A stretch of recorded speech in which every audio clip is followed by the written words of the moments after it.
बहुत सारी फीमेल्स आपके पास भी आती होंगी जो प्रेग्नेंट होना चाहती हैं, कंसीव करना चाहती हैं पर नहीं कर पा रही। ये क्यों इनफर्टिलिटी रेट भारत में इतना बढ़ रहा है? बिकॉज जैसे जैसे एक एज बढ़ती है वैसे वैसे आपके अंडे या मेल पार्टनर में जो शुक्राणु है उनकी कमी होती जाती है। स्ट्रेस क्योंकि ना केवल महिला ले रही बल्कि पुरुष भी उतना ही स्ट्रेस ले रहा है, तो क्या ये भी जरूरी है कि पुरुष को भी स्ट्रेस ना हो, ना ही महिला को वो कंसीव करने के लिए? अगर स्ट्रेस होगा तो मेल में जो मेन प्रॉब्लम आती है दैट इज अराउजल, इरेक्शन।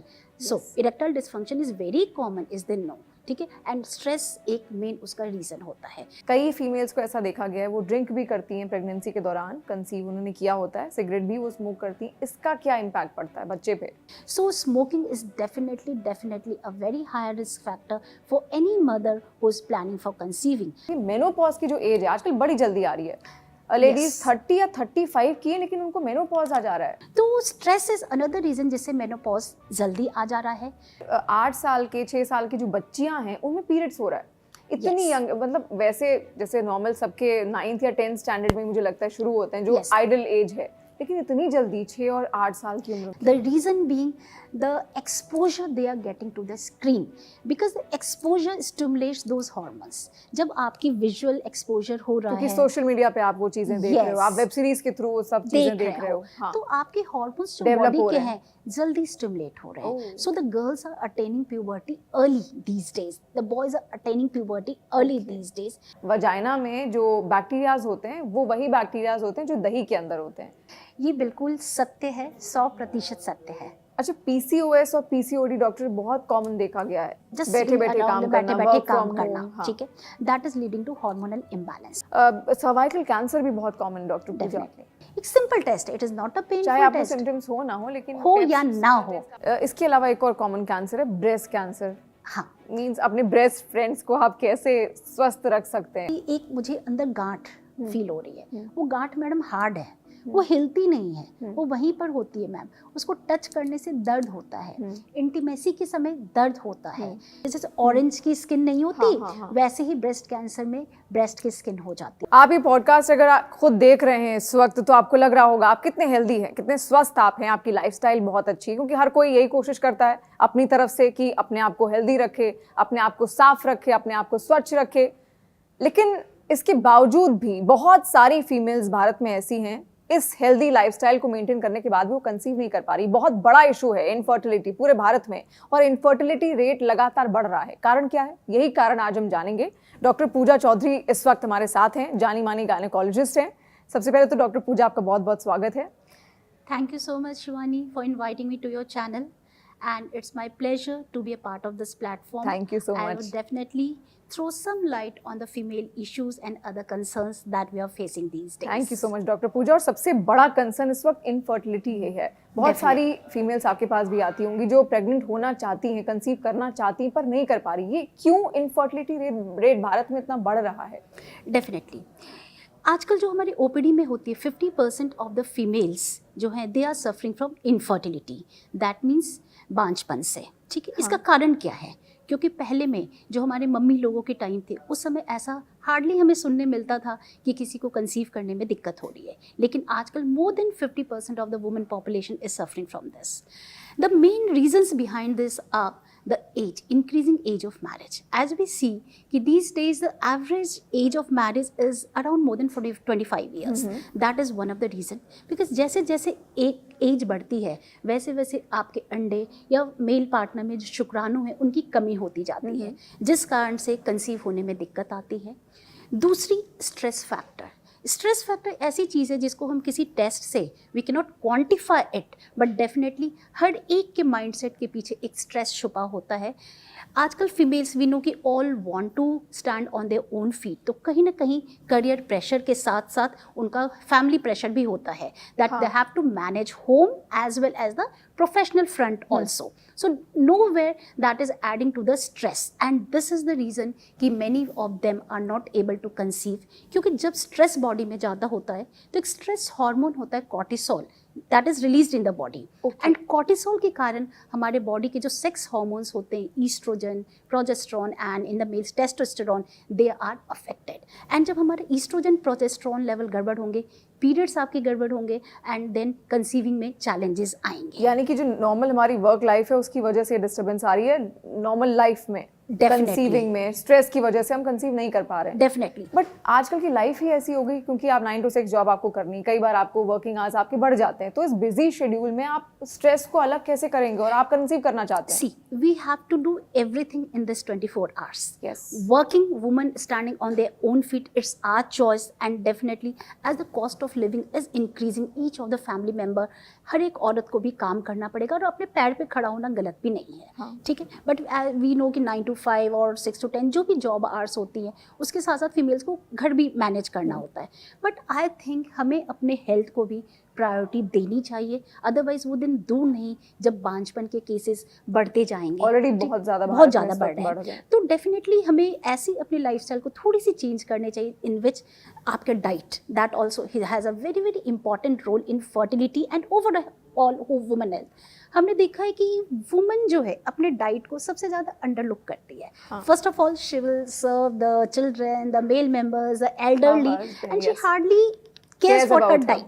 तो मुझे लगता है अगर वुमेन जो बैकबोन एक फैमिली की, अगर वो अपने हेल्थ पे ध्यान देगी थोड़ा सा, टू ट्रीट इक्वली, तो आई थिंक वो अपनी पूरी फैमिली का और अपने फर्दर फ्यूचर का ध्यान अच्छा, ना केवल उस लेडी को, उस महिला को अपना ध्यान रखना चाहिए, मुझे लगता है पूरे परिवार को भी उसका डेफिनेटली ये बहुत जरूरी है। When she is taking care of the whole family, पूरे फैमिली का भी दायित्व है कि उसको देखें।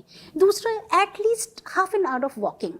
आई think this can be in the form of when you are going to the metro station, don't take escalators, you can walk, you are saving time there, ठीक है।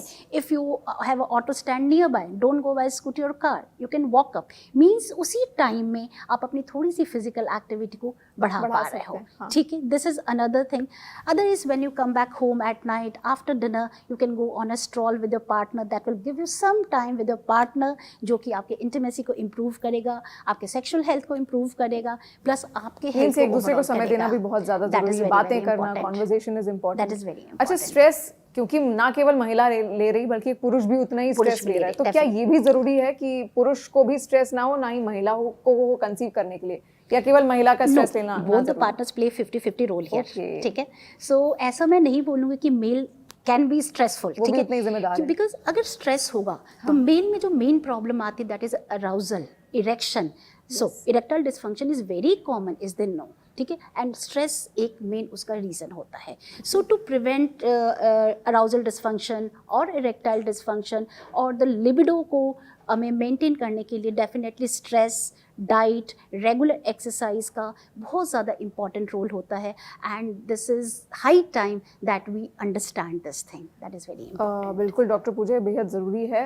वजाइना को लेकर भी मेरे पास बहुत सारे सवाल आपके पास है, लेकिन उससे पहले मैक्सिमम एज क्या है कंसीव करने की, मिनिमम एज क्या है, क्योंकि लोग कभी भी किसी भी उम्र में कोशिश कर रहे हैं। सी कंसीव वंस एक बार पीरियड स्टार्ट हो जाते हैं फीमेल्स में, you are ready to conceive, your body is ready to conceive till आपके periods permanently बंद होते हैं, that is called menopause.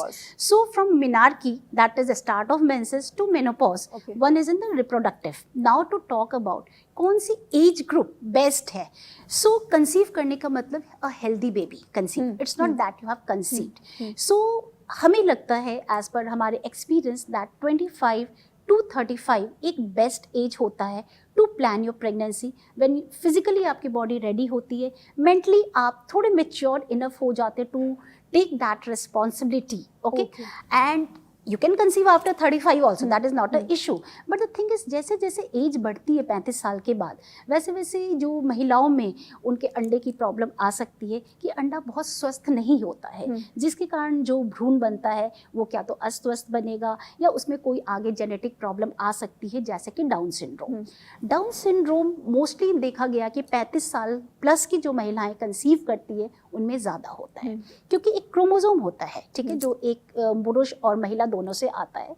35 के साल के बाद ये क्रोमोसोम थोड़े से मेच्योर इनफ होते हैं, mature, over mature that we say, उस कारण से एक जेनेटिक प्रॉब्लम आती है दैट इज डाउन सिंड्रोम, जिसमें बच्चा मेंटली फिजिकली नॉर्मल नहीं होता है, वो एक स्पेशल नीड चाइल्ड होता है। So as the age increases, जैसे जैसे हम 35 से 40 की तरफ जाते हैं वैसे वैसे डाउन सिंड्रोम की प्रॉब्लम बढ़ती जाती है।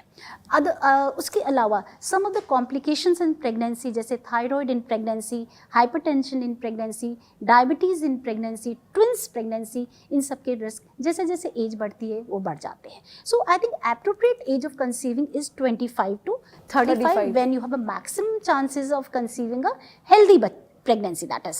And chances of miscarriages भी उस सब में कम होते हैं. ये कोमॉर्बिड कंडीशंस जैसे थायराइड, शुगर, बीपी, ये भी इस एज में कम होती है. प्लस 35 में ये सब थायराइड, शुगर, बीपी की प्रॉब्लम्स ज़्यादा होती है, which is again a hindrance to conceiving. So I think one should balance their life to plan pregnancy between 25 to 35 years of age. Okay.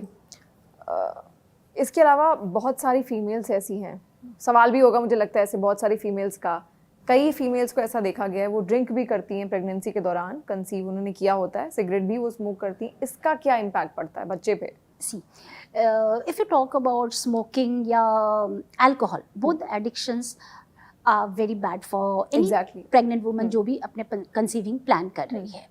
Smoking जो वुमन करती है वो अगर कंसीव करती है तो उसके बच्चे की ग्रोथ आगे अच्छी नहीं होगी. बिकॉज हमें पता होता है कि स्मोकिंग से बॉडी में जो होते हैं वो एंटीऑक्सीडेंट्स रिलीज होते हैं. ठीक है. बिकॉज ऑफ दैट जो डेवलपिंग भ्रूण होता है उसमें प्रॉपर न्यूट्रिशन या प्रॉपर ऑक्सीजन नहीं जाते हैं. प्लस मदर का ब्लड प्रेशर बढ़ने के बहुत हाई चांसेस होते हैं, और मदर का अगर ब्लड प्रेशर बढ़ेगा उससे बच्चे को प्रॉपर न्यूट्रिशन अगेन नहीं मिलेंगे. So smoking is definitely a very high risk factor for any mother who is planning for conceiving. and ये मेल्स के लिए भी उतना ही इम्पॉर्टेंट है, क्योंकि मेल्स में जो स्मोकिंग से बहुत ज़्यादा दुष्प्रभाव आता है, उनका जो स्पर्म है उसकी क्वालिटी बहुत ज़्यादा ख़राब हो जाती है. सो कोई भी कपल जो अपनी प्रेगनेंसी को प्लान कर रहा है and they are already addicted for smoking, सबसे पहले उनको टाइम लेना चाहिए 6 months to year, ताकि they can quit smoking and then plan for a pregnancy. Otherwise बहुत ज़्यादा चैलेंजेस बिकॉज ऑफ स्मोकिंग आती है. यानी कि स्पर्म्स खराब हो सकते हैं स्मोकिंग और cigarette. Definitely. The motility of the sperm, the count of the sperm, or the shape that we talk about, morphology, all these things are affected by a chronic smoker. That is related to the health of the baby. Definitely. The shape of the sperm. Yes, exactly. Okay. Doctor Pooja, इसके अलावा बहुत सारे cases आजकल cancer से जुड़े हुए भी देखे गए हैं, लेकिन कैंसर से पहले मैं आपसे ये भी पूछना चाहूँगी, मेनोपॉज की जो एज है आजकल बड़ी जल्दी आ रही है. लेडीज 30 या 35 की है लेकिन उनको मेनोपॉज आ जा रहा है. What is the reason? See I think many times the average age if I talk about वो 48 to 51 लेते हैं in Asian population. 48 to 51 is the average age. But menopause is never fixed. ठीक है. ये उस पर भी डिपेंड करता है कि आपकी मदर, आपकी सिस्टर जो आपसे जेनेटिकली रिलेटेड है उनको किस एज में आया. ठीक है. This is one of the factor. अगर किसी की मदर को थोड़ा अर्ली एज में आया हो तो उनका भी थोड़ा अर्ली आ सकता है. The second reason is the exposure, the kind of exposure to the environment. जो हमारा खान पीन है, everything is adulterated, nothing is organic these days. Plus we are eating all those adulterated food, the fat foods. Those are another reason for changing the hormones, जिससे आपके menopause थोड़े जल्दी आ जाते हैं. Third is again a stress. Stress is again a reason for early menopause. Yes, because stress से cortisol release होगा. Cortisol से आपके estrogen, progesterone, testosterone, those will be affected. So जैसे जैसे estrogen and progesterone are the two hormones that are controlling the whole woman throughout their life. ठीक है. तो stress is another reason जिससे menopause जल्दी आ जा रहा है. Fourth is sometimes overuse of the hormonal therapies. Sometimes the patients blindly hormones खाते रहता है. Suppose डॉक्टर ने उसे 1 महीने के लिए लिखी है, वो 1 साल तक लेते रह रहा है without consulting the doctor back. So these are again the another reason for early menopause. Then there are some surgical menopause. Surgical menopause means उसका एक्चुअल मेनोपॉज नहीं आया है, बट उसके यूट्रस या ओवरीज में देयर आर सम प्रॉब्लम्स. ठीक है. जिसके कारण एक डॉक्टर उसके अंडाशय को या गर्भाशय को निकाल देता है. That is called surgical menopause. So many women come in that category also. So these are the various reasons कि आपका आजकल मेनोपॉज जो फीमेल्स में थोड़ा अर्ली देखा गया. ये तो कोविड के बाद हमने देखी ये चीज. बहुत सारी चीजें. Covid was the very stressful time जो कि हर एक वुमन ने देखा है अपनी लाइफ में. उसके बाद हमने 2 चीज ओपीडी में देखी है. फीमेल्स में significantly ovarian function, ovarian reserve जिसे हम बोलते हैं, अंडाशय की जो कैपेसिटी होती है अंडे बनाने की, वो कम हो रही है. वो कम हो गई है. That we measure with the help of AMH that is a blood test, and one ultrasound, that is antral follicle count. So we have seen in young population, जो 25 से 30 साल की भी हैं, जिनकी कोई सर्जरी नहीं हुई है, बट उनका AMH काफ़ी मेनोपॉजल रेंज में आ रहा है, दैट इज 0.2, 0.3, नॉर्मल जो लेते हैं हम 3 लेते हैं, बट उनका काफ़ी कम आ रहा है. So we are relating it to all the stressful situation the woman has gone through, and another is inadvertent medicines जो हमने कोविड में खाई है. ठीक है, लोगों ने बहुत ओवर यूज अलग अलग तरीके की मेडिसिन आयुर्वेद सब बिना कुछ डॉक्टर से बिना कंसल्ट डॉक्टर के किए, उस समय खाया है. सो ये सारी चीज़ें फाइनली इम्पैक्ट कर रही है, बिकॉज आजकल ओपीडी में ऐसी ऐसी लेडीज तो दे आर यंग एज, 25 से 30 साल में है, उनका जब हम देखते हैं they are not able to conceive, and जब हम टेस्ट करते हैं तो पता चला कि AMH is significantly that is in the menopausal age group, यानी कि अंडे बनाने की जो कैपेसिटी वो खत्म हो रही है. So then finally we have to send them for the. अच्छा, पर एक दूसरी चीज भी इसमें है, 8 साल के 6 साल की जो बच्चियां हैं उनमें पीरियड्स हो रहा है इतनी यंग, मतलब वैसे जैसे नॉर्मल सबके 9th या 10th स्टैंडर्ड में मुझे लगता है शुरू होते हैं, जो आइडल एज है, लेकिन इतनी जल्दी 6 और 8 साल की उम्र में एज ऑफ मेनार्की सिग्निफिकेंटली कम हो गई है. Average age, if I talk about, has become 9 to 10 years. ठीक है. The reason being the exposure they are getting to the screen, because the exposure stimulates those hormones. जब आपकी visual exposure हो रहा है, क्योंकि सोशल मीडिया पे आप वो चीजें देख रहे हो, आप वेब सीरीज के थ्रू वो सब चीजें देख रहे हो, हाँ, तो आपके hormones जो बॉडी के हैं जल्दी stimulate हो रहे हैं. So the girls are attaining puberty early these days. The boys are attaining puberty early these days. Secondly, the eating, जो आजकल ज़्यादा बच्चे क्या खा रहे हैं, pizza, burger and all of these have the carbohydrates that are finally getting converted into hormones. ठीक है, तो उन्हें because of the bad eating habits the hormones are developing faster, puberty जल्दी आ रही है. Thirdly, the sedentary lifestyle. आजकल बच्चे भी स्क्रीन के सामने ज़्यादा रहते हैं, hardly they are giving time to their physical activities. So वो एक दूसरा रीज़न है जिससे कि puberty अटेनमेंट जो है एक अर्ली एज पे आ जा रही है. So I think parents, specially the mothers, should push their girls to go on outdoor activities, physical activities, avoiding too much of these junk foods, that is one of the cheese and burger and pizza, all of pasta, all these are adding to that. Okay. So more of the green vegetables, as organic as we can go, I think it can take care of the puberty age as well.